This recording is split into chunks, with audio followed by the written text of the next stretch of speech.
Já, góð byrjun bara. Já, mjög góð, ánægður með bara gerum þetta fagmannlega og basic skildu sigur. Og svona bara gaman að koma inn á og komast í svona snertingu við boltan aftur, þetta hvað mánaðar liðið rúmlega það? Já, ég alveg íðaði fyrir leikinn og bara þakkláttur að fá þessar mínútur, þú veist, geggjaða farbyxið og dúkinn og allt það.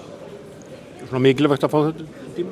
Já, mér fannst það og ég vildi Olmur fá nokkra mínútur í öðrum hvoru þessu leik eða í þessum leik og bara til þess að fá eins og ég segi svona feelingi fyrir þessu. Já, og 15 myndum þá 3 mörk og 4 stóðsendingar, þannig að þú svona greinlega fundið feelingi strax? Já, bara mjög vel, leið vel, undirbjóð mig mjög vel fyrir leikinn og bara við vorum klárir og peppaðir og þá var ekkert annað í stöðun en að gera þetta bara almennilega. Já, og það er bara 22 marka sigur og svona síni kænsla bara.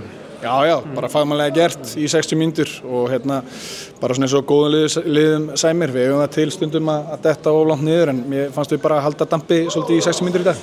Og þú bara fílaði bara vel, svona líkamlega eftir þetta allt saman? Já, ég fíla mig vel. Ég þú veist, ekki dag, þetta var bara eftir plani. Töluðum þetta, 10 mínútur korter og svo bara góður, sem sé, bara fyrir fílingin. Nú bara, þú veist, fókus á slóðinni. Það er næsta og stóra málið? Það er eina sem er í hausnum á mann núna.